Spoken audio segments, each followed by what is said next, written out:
So welcome everybody to our webinar where we'll take a bit of a deep dive into the results and the recommendations and reflections coming out of the Rethinking Food Charity process. Myself, my name is Josh. I'm the CEO here at foodfirstnl. There's a couple folks from our team on the call today. Madi Hynes is here, and Madi is going to be doing a lot of the follow-up work to this process, and we're going to co-present the results. Laurel Huget is on the line as well. Laurel does a lot of work with our Lived and Living Experience Advisory Group, and on this call, Laurel's going to be keeping an eye on the chat. So we are recording the call, but not the chat. Feel free in the chat if you want to introduce yourself. And if you're attached to an organization, you feel free to say so, but you don't have to. You can also pop questions in there. Laurel's going to keep an eye on it and grab them into a Google Doc so that we can group them together at the end and they don't get lost in the shuffle. And then in the background is Heather Reed, our communications coordinator, just waving and saying hi there. So Heather is taking care of the tech tonight. She'll try and keep folks muted if they accidentally unmute. But that's the usual reminder to please do keep yourself muted if you can. And Heather will be there to help with any other tech things that come up in the chat. So that's the usual Zoom song and dance. I think I've covered everything, and we'll dive right into it now.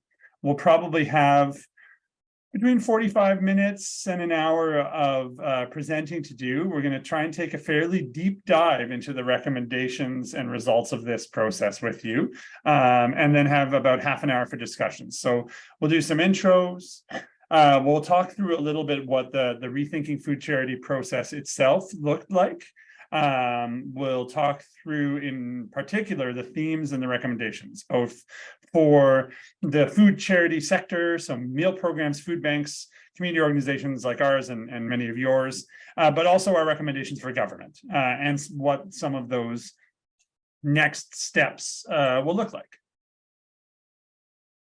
So first, though, to introductions, there were 4 folks here who are really core to this project. Some of you who've been around may know these folks, but much of the work of Rethinking Food Charity over the last year and a bit, most of 2022 and into 2023 was led by Allison Bennett-James. She's a program coordinator here.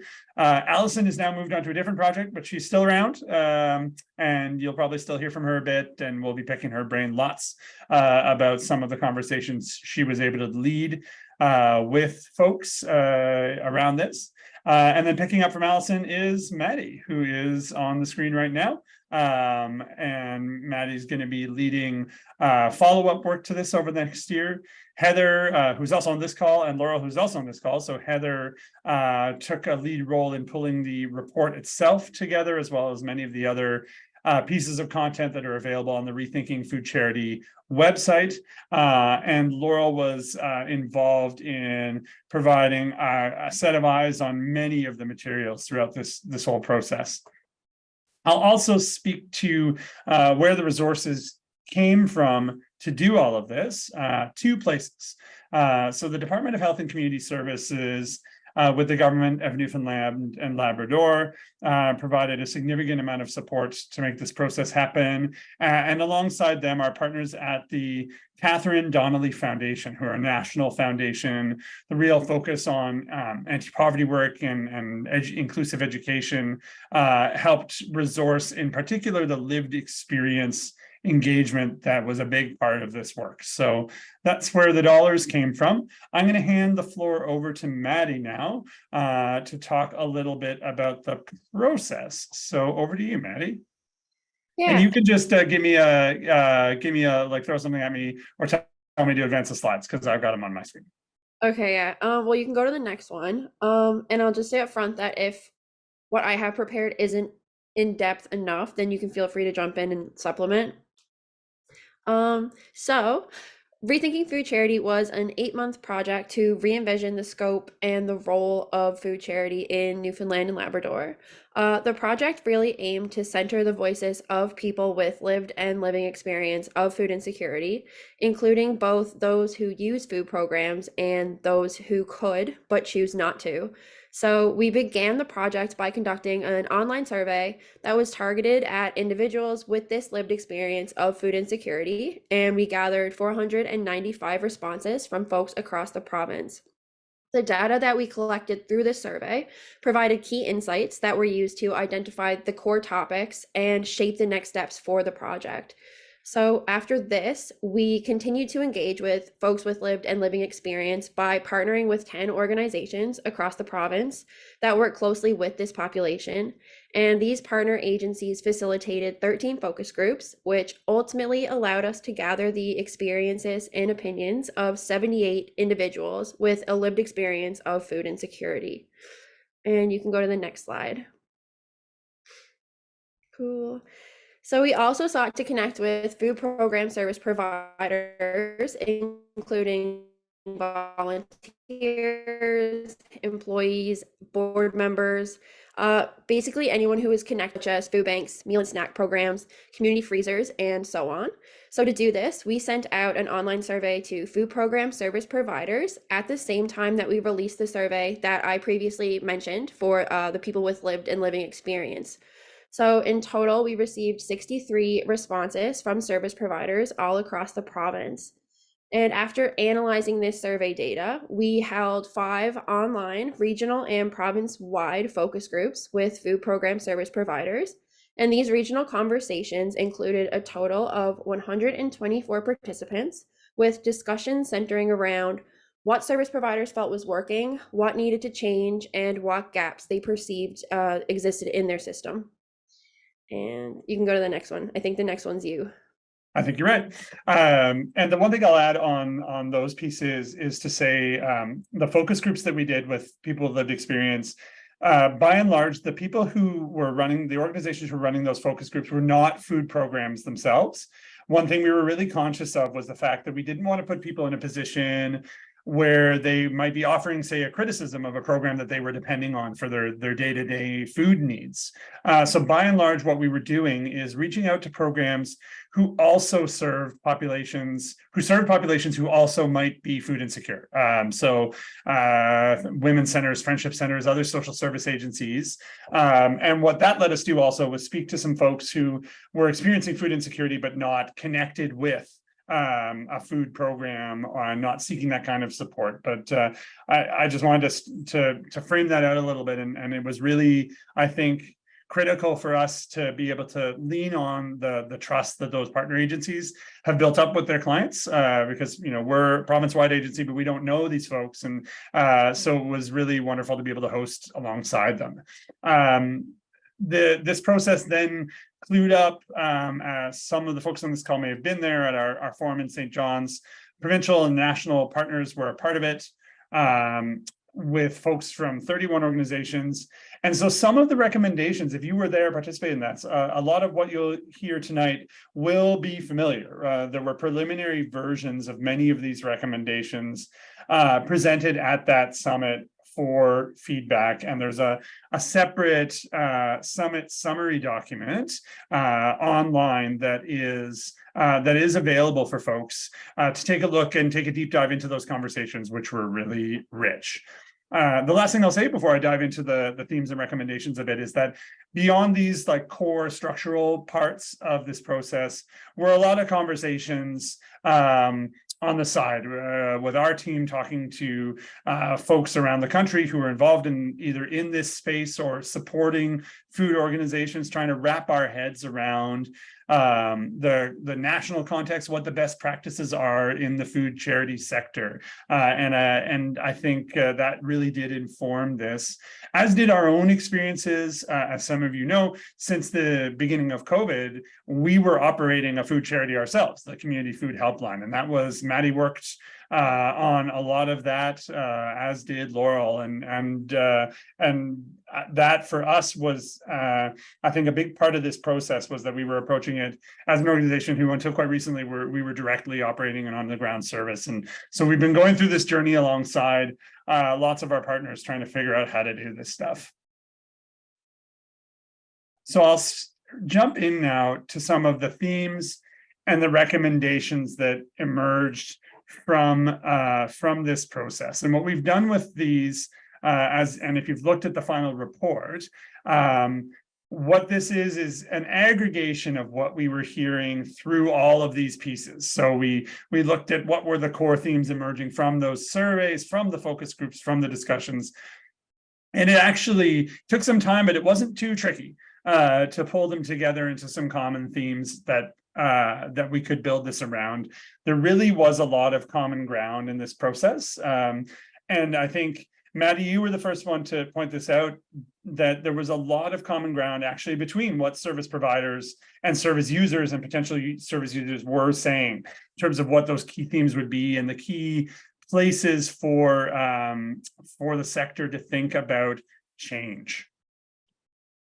So one of them, and I would say one of the most dominant pieces, was around accessibility. And we'll go in some detail through the recommendations under accessibility that came up from these conversations. One of them, and that came up, I think, the most and most powerfully, was around income testing. So not all food programs by any means do this, but some still do require folks to prove that their income is low enough to access services. And there is a recommendation in the report that this process end. It's not really necessary for administering any of our programs. And we really heard how stigmatizing and challenging this could be for service users and potential service users. I think particularly for folks who weren't using services and knew that they could. And the reason people do this, typically from what we heard, is they're rationing.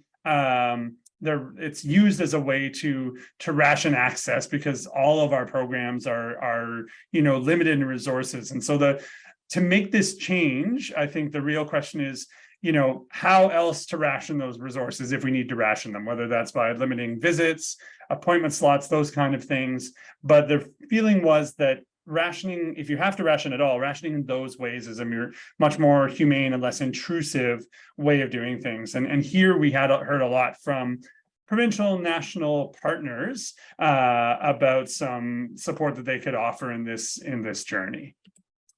The next accessibility recommendation that we also heard a lot about, I would say, hey, Madi, especially from service users, was around opening hours and how challenging people who use the food charity system found the opening hours of the programs that they were utilizing. And so this is one of the ones that I think we think there's potential to make a shift on pretty quickly, but it requires some time, right, to consult with service users. And this is something I think Food First NL is really open to supporting, if that's helpful, how to consult and reach out to service users to see what times of service work for them, because it really did actually pop up quite a lot as a piece of the accessibility puzzle. The other place where accessibility showed up is the way you might more expect it when you see the term accessibility, which is around physical accessibility. There are still many food programs in this province who operate out of physical spaces which are not fully accessible. And that's a real challenge, particularly because folks with disabilities are disproportionately likely to be food insecure. And so that presents a barrier for some of the most marginalized folks in the province. This one, of course, is a longer timeline because it often would involve either physical alterations to existing spaces or relocation of food programs to new spaces. But we did think it's really important to name this. We heard quite a lot about this. This was something that was on the minds of both service users and service providers. And there are external supports here. There are grants and funding pots available specifically targeted at making community service locations physically accessible. And this is, again, another place where we can, Food First is happy to do some navigation for folks in starting those conversations and starting to reach out to some of the supports that might be necessary there. One more on accessibility. And this one is a big one because this is actually pretty core to the way that much of the food banking system runs here, is to the recommendation to stop using MCP numbers specifically as client identifiers. With the recognition, this will take some time to figure out what to replace it with. But one thing we did here was that MCPs, the way they're used in the system now, which is basically as a unique identifier, something to track whether someone has been to one food bank or one program and whether they are then going to visit another one. The real challenge here is that from the client perspective or the service user perspective, folks feel, and I understand why, that this is providing access to their medical records. Of course, it doesn't, but I think it's really understandable that people would feel that way. And there's a secondary piece that there are some folks who are particularly at risk of food insecurity who might not have an MCP at all. Whether those be folks who are new arrivals to the country. There are many sets of circumstances where having an MCP card is not guaranteed, and it would be a real challenge if that were a barrier to food access. Now, many programs very much work around this. It's not to say that people are being turned away if they don't have an MCP card. I think that's relatively rare, but we did hear quite a bit about this, and I think it's important to think about what would it look like to replace these with a more with a unique identifier system that didn't lean on the health card number. So I think it was pretty clear the way that the system runs right now, there's a need for some kind of unique identifier to help track how people use the system. But there are folks around the country who've been working on this. And in fact, we heard from some of them at the Rethinking Food Charity gathering. And I think there is lots of support and advice available out there about how to move to a different system. There are also local options potentially in the tracking and management systems that some other social services use. So this would be a big shift, but we do think it's really an important one from the perspective of accessibility.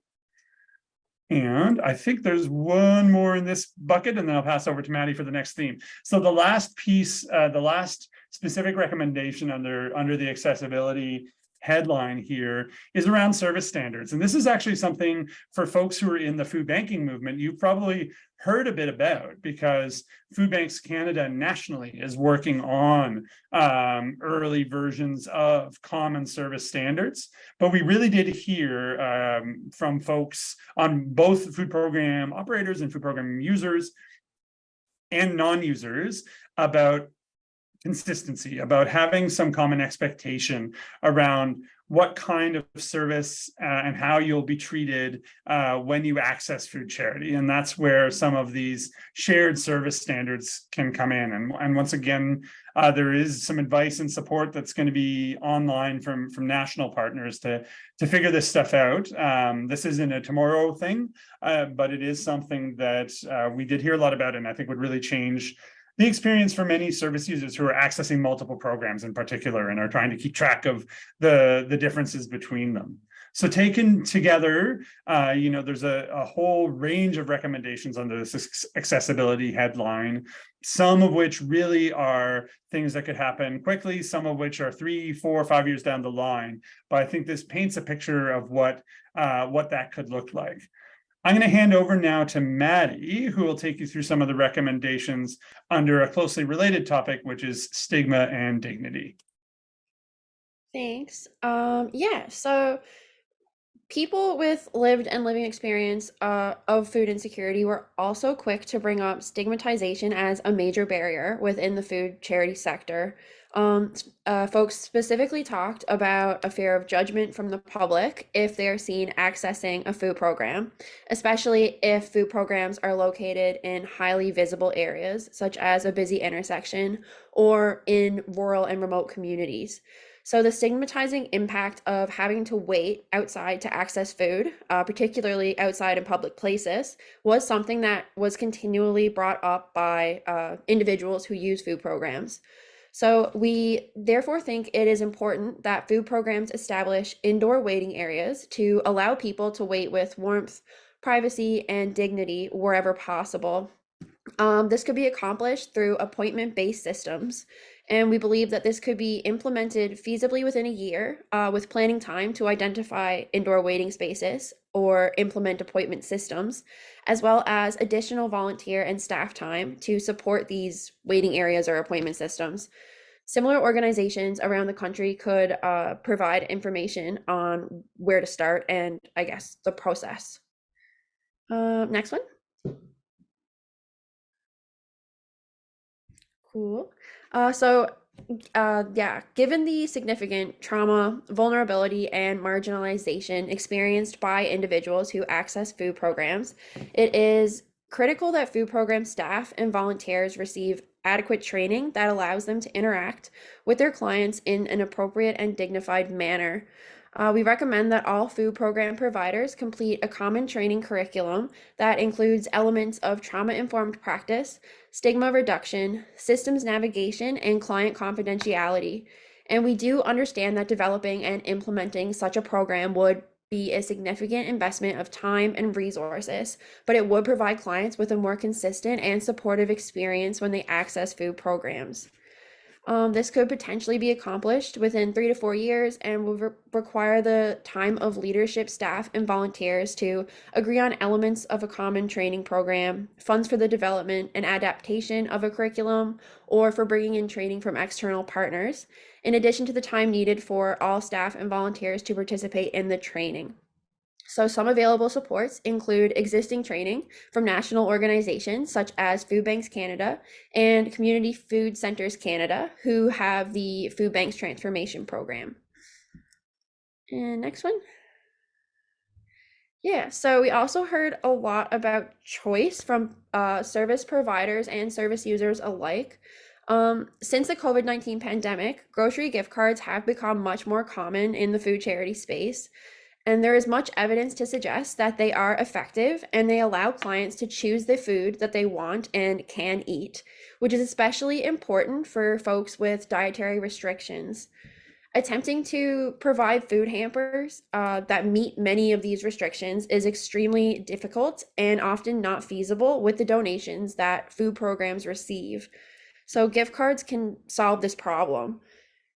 They can be mailed and they can also be emailed, which further addresses challenges around accessibility. And the ability to offer gift cards is, of course, dependent on a shift in donations from physical food to cash. Food programs should therefore begin addressing how to use the revenues from large cash donation drives to establish gift card resources. And we believe that the expansion of gift card programs could be done immediately if adequate cash donations are acquired. Food First NL, as well as other programs who have administered gift card programs, are both able and willing to provide advice in this area. Next one. Cool. And both people with lived and living experience of food insecurity and food program service providers were keen on the idea to shift towards a grocery store model of food distribution. A grocery store model essentially allows clients to shop from stock shelves and choose the items that work for them instead of receiving a pre-made hamper. Similar to gift card programs, the grocery store model provides the added practicality and dignity for individuals accessing the services, increasing their overall choice and autonomy when it comes to the food that they receive. And the shift to a grocery store model of service would require change to the physical layout of food program spaces and to their policies and procedures.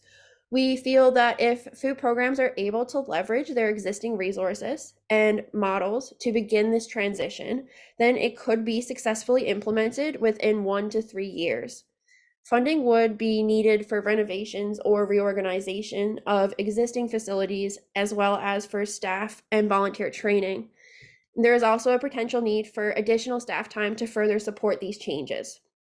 It is possible that some government grants may be able to support these changes, and organizations that are affiliated with larger partners, such as faith groups and national networks, may be able to seek resources through those partners. And yeah, this is you. I'll jump back in now. Yeah, the next big theme that we heard throughout this process was around the power and potential for collaboration, particularly within the food charity sector. And there's a few ways and a few specific pieces of work that really came up repeatedly as things that would enable a more effective food charity space. One of them, this one, is a shared delivery service. So this is something that in many communities was present from the last few years, thanks to emergency supports from through the COVID-19 pandemic, right? So what that service has looked like has looked different community by community. In St. John's, there were vans running around daily. In other communities, there were one-off deliveries happening or municipal programs. But regardless, for several years, we did see how much impact delivery services make by making food charity accessible to folks who have barriers to access from geography, whether that's folks who live a bit too far away, folks who perhaps have a disability or otherwise can't physically access the space, folks who have barriers related to stigma and would like food support but don't want to out themselves as food insecure to their community. There's lots of reasons that delivery works. And I think the folks on this call in the food sector will know that right now we're really feeling the absence of that service now that the sort of COVID-related resources are gone. And so we do see this as a place where food providers have the potential to work together. And in particular, food providers who are too small individually to operate their own delivery services, there is a potential for pooling resources together, and particularly pooling in a way that might allow other funders to come on and match to support this kind of service. There is a live conversation going on right now. There's a lot of advocacy happening to try and reestablish some amount of delivery. And we are, as an organization at Food First, we're happy to serve as a partner to this. We did kind of through the community food helpline for a couple of years, but we really, I think from talking to people, understood how much delivery made a difference in getting the resources that are in the system, however limited those resources are, getting them to the people who needed them the most. So that was a big one. Another area for collaboration that we heard about and thought a lot about through this process is around wraparound support. So for folks who are on this call who operate a food bank or a meal program, we all know that there are people who are showing up to those kind of programs month in and month out for an extended period of time. And that's usually a pretty good indicator that there's some structural challenge in that person's life that they need some help with, that they need wraparound supports with.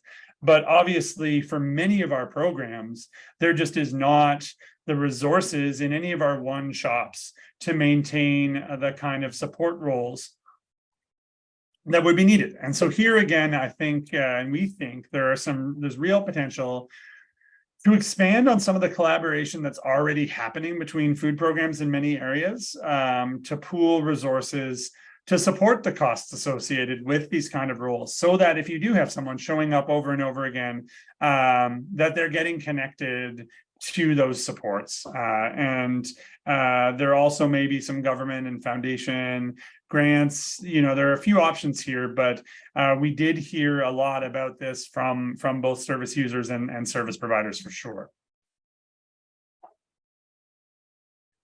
On the far end of this, when we think about collaboration, I think it's important, and we think it's important to bring up the conversation around merging organizations. So we know that there are dozens upon dozens of food programs in the province. Many are very small. And at some point, it may be worth having the conversation about whether we're talking about pooling resources collaboratively, or whether it makes sense for organizations themselves to merge. Do we need 2, 3, 4 organizations serving a similar geography together, with each of their own boards, bank accounts, all those back end pieces. And so this is something, I think this is a longer timeline item, but there are a lot of resources around strategic and organizational governance from folks like the Community Sector Council that would be useful here. And it is something, sometimes it's a difficult conversation for us to have as organizations about whether we should still exist in the way that we do.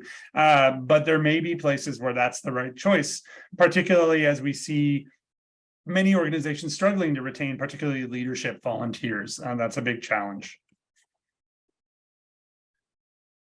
Oh, and I'm going to pass this one back over to Madi for the next theme, which is what we heard around advocacy. Yeah. So far we've primarily talked about the changes that can and should happen within individual food programs. But there is an importance for these programs to begin advocating for larger systemic changes as well. It's clear from this project that people with lived and living experience and food program staff and volunteers alike have a wealth of expertise around the state of food insecurity in the province and the actions that would make meaningful improvements for those who are experiencing food insecurity. The problem is that most organizations find it difficult to advocate for long-term solutions because of the overwhelming demand of day-to-day operations. There are only limited opportunities for food programs to connect with each other, and even when this happens, conversations are mainly focused on practical operations issues. So in order to shift a focus towards advocacy work, food programs should start to convene more regularly around these key priority issues. And this could be done immediately with staff and volunteer time to participate in and organize the connections. Food First NL can also assist in convening these conversations. Next one. So Food Banks Canada and Community Food Centres Canada are national organizations that have materials and resources already produced that could be leveraged more often here in the province. They also have staff that can connect with local organizations who are looking to advocate. And leading into this support from national partners can begin immediately as staff and volunteer participation time allows. And similarly, Food First NL is here again to support food programs with making those national connections. Next one. And okay, so the importance of advocacy around the root causes of food insecurity is clearly recognized by many food charity organizations. However, few are actively engaged in this advocacy work. And this primarily seems to be a resource issue, given that time is limited and most of it is spent coordinating on-the-ground programs and managing the day-to-day operations, which we heard a lot about from the service providers that we did speak with. Another issue may be a reluctance to criticize the government in fear of potentially jeopardizing any government funding that these food programs are receiving. So if food programs collaborate to fund a shared advocacy effort, these barriers could be mitigated. And such collaborative advocacy efforts would reduce the perceived risks of participating in advocacy conversations and could create paid capacity to move these conversations forward. We believe that this could feasibly be implemented within 1 to 3 years, provided that funds are available to support salaries and operating costs. Programs will also need time to establish necessary accountability structures and job parameters. Food First NL can help support the planning phase and provide resources related to human resources and communication concepts. And that's that one. Thanks, Madi. I'll jump back in with another, and I believe the biggest final theme here, which is around income solutions, which we heard a ton about. If we brought this conversation to people who were experiencing food insecurity, they talked to us about income solutions first, and so did folks who are operating food programs. And so when we talk about income solutions, one of the recommendations we want to name here is that we as a sector have some responsibilities to our own staff. Of course, there are many volunteers in the food charity space, but there are also paid staff, and there needs to be a conversation to make sure these folks are being paid a living wage themselves. Otherwise, we end up in a situation where our own program staff might be also needing to be food program users, which is not where we want to be. And so I think I don't want to overstate the scope of this problem. Many programs are already paying living wages to their staff. And like just as a ballpark, the last time there was an official living wage calculation was in St. John's in 2018. It was around $18.85 an hour. So it's these days certainly north of 20. But many folks are already past that. But it is important to have a conversation about what our internal HR looks like, and for those of us who are donor driven, to reach out to our donors and have a conversation about why this is important and a priority. The other piece, of course, is around, and this connects to the advocacy file, is how we can all center the need for income solutions in organizational communications. So I think we all know innately and pretty clearly that the only real solution to food insecurity is raising people's incomes. The evidence is clear on that. We know that our sector can't solve food insecurity, that food insecurity can be solved really by lifting people out of poverty.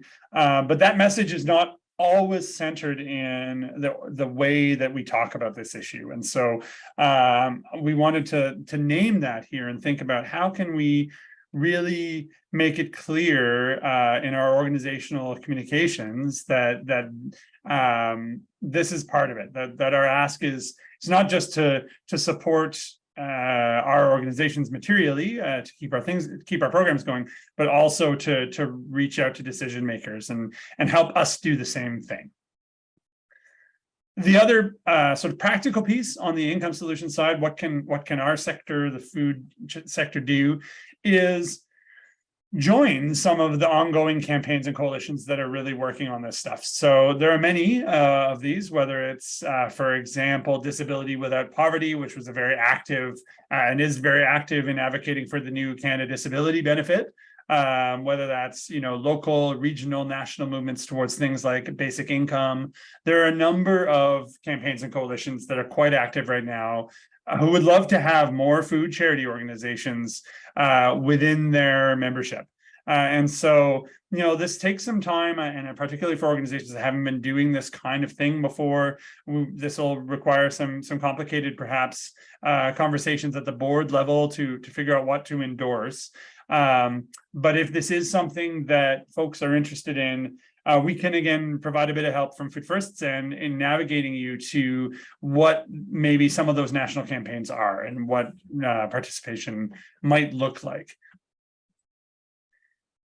And so before we move into recommendations for government, I just want to take a second to say, we are very well aware of a few things. One, that the food charity sector is drastically overworked. I think that's very clear. Hey, Madi, from all the conversations we had with folks, that people are under a lot of strain.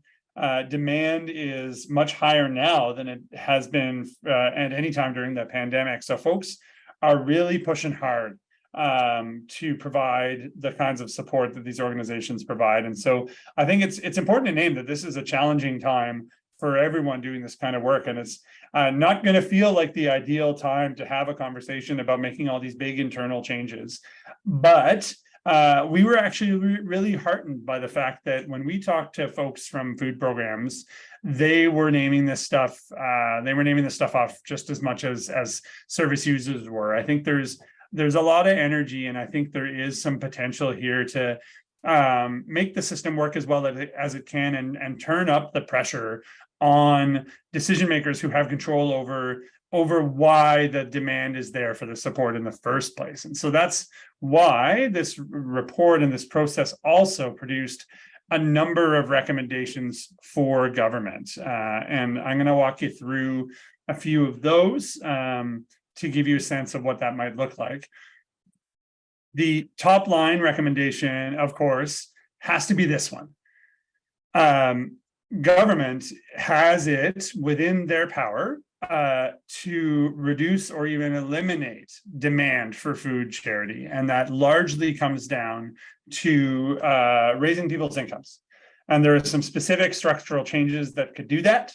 That includes raising minimum wages, raising income support rates, instituting a basic income, but there are others. I think broadly what we're talking about here, as I think is very commonly understood now, is that getting more money into the pockets of folks who have the least is the only kind of data-driven solution to this problem, and the thing that would see fewer people at the doors of our food programs going forward, right? And so in Newfoundland and Labrador in particular, also, we're in a good moment for this kind of decisive structural change. You know, if you look at for example, the recommendations of the Health Accord, it was very clear that healthcare in this province could never be fixed without real attention to those key social determinants. And in fact, the Health Accord report recommends a basic income twice.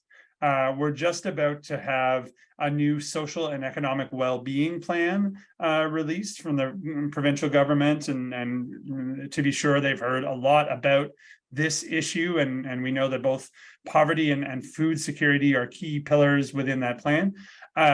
So there's a lot of potential, and I think that's one thing that sometimes we miss because we're all busy working on the ground.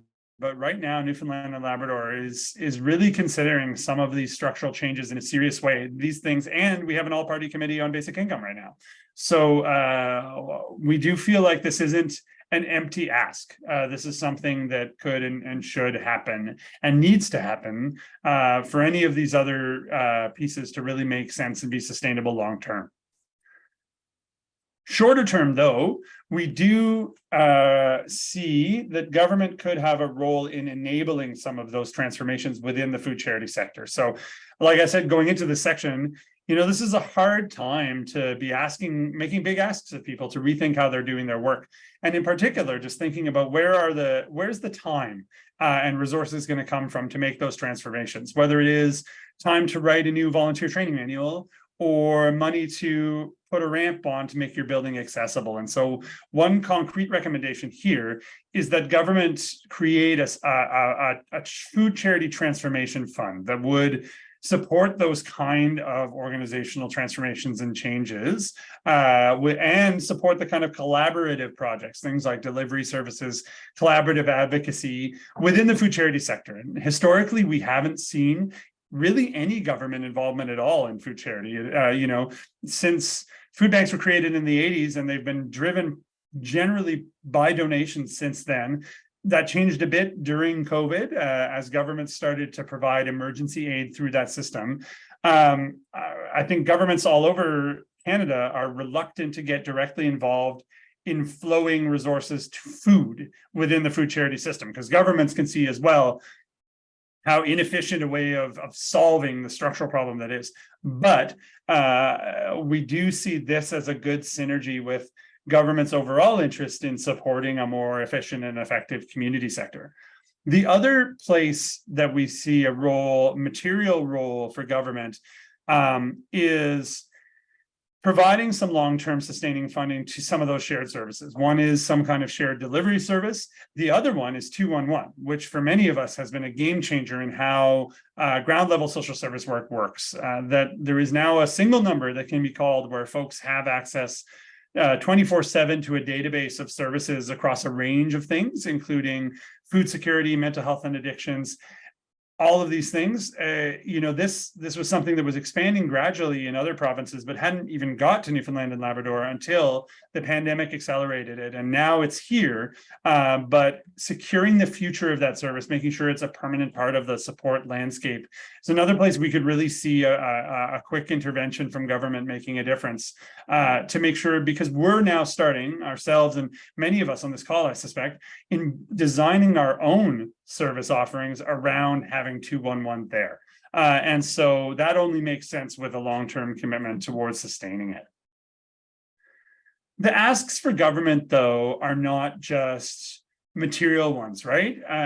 One of the big asks here is that government writ large stay at some of the collaborative tables that they're already at. Particularly, they co-host a food security working group that's open to both government and community participation. That's been a really, I think, valuable body we've seen over the last few years.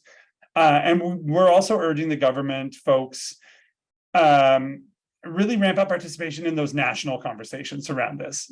So there's a lot of work happening across the country around how food insecurity plays out and how the role of food charity, and that there is a place for our government colleagues in these conversations, and that'll help move things along within the province as well.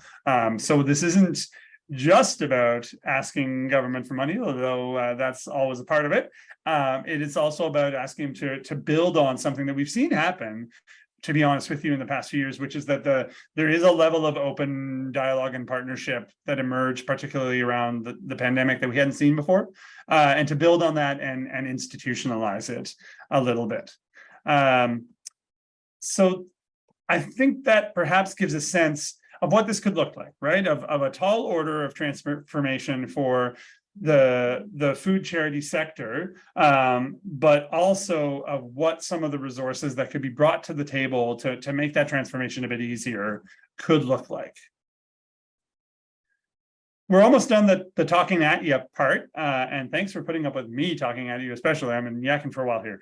But we do want to just lay out a few next step pieces before we move into discussion. First is what our role, Food First NL's role, could be in this. We're hosting this call now, but what is it going to look like going forward? One is that we've committed some staff support to do the planning and convening that's going to need to happen in the short term. That's going to be Madi. So you're meeting her here, give her a call, send her an email. We'll make some plans to support whatever these conversations need to look like, particularly supporting fund development. So food systems organizations like ours have generally a good sense of maybe where some of the dollars may be, who are some funding partners who brought to the table on different pieces of work, who are some of the national partners who are involved in this space and can support you. And then also, I think we have a role, we hope, in supporting that advocacy on systems change. So that kind of work is a big part of our work. And we are hoping to work even more closely with folks from the food charity space around that advocacy. And then the final piece that we can kind of bring to the table on this, and this is being supported by Laurel, who's on this call, is the Lived and Living Experience Advisory Group. And so this is just formed now, a group across the province of folks who have a lived or a living experience of food insecurity. They're going to be meeting regularly to provide advice, guidance, thought, critical input into policy, and we're hoping that group can provide some ongoing support and some accountability for decision makers as some of these plans and grand plans do get rolled out, that we can come back and say, is this hitting the right note for you as someone who lives with food insecurity every day? So that's what we can bring to the table. We'll close here just to say, like, we know we heard over and over through this process, both that this kind of change is going to be super hard, but also that the current status quo really isn't working. It's putting a huge strain on people who are food insecure, who aren't getting the support that they need, and it's putting a huge strain on a sector which is being expected to carry a burden that is way beyond what a volunteer nonprofit organization can carry. And we know, that demand keeps going up, but we also know that, like, the policy change that's happening right now and is in process right now can help make some of the space for our system as nonprofit organizations, for the food charity system to shift in this way. And we were really inspired by people's willingness to have this conversation and have sometimes difficult conversations in a spirit of kindness and thoughtfulness and willingness. And that, I think, bodes well for what's going to be at times maybe a tough road ahead. But hopefully, having walked through some of what we learned through this process will help ground as much as we can some of the first steps on that road. So we'll stop talking at you there. But we will say there's much more to this. Some of you may have already read through the full report. If you haven't, it's there at foodfirstnl.ca/rethink. And there's a ton of nuance and detail in it from all the data that was collected that we really encourage folks to read and to share with your colleagues and people who work either with your organization or in your community on this issue.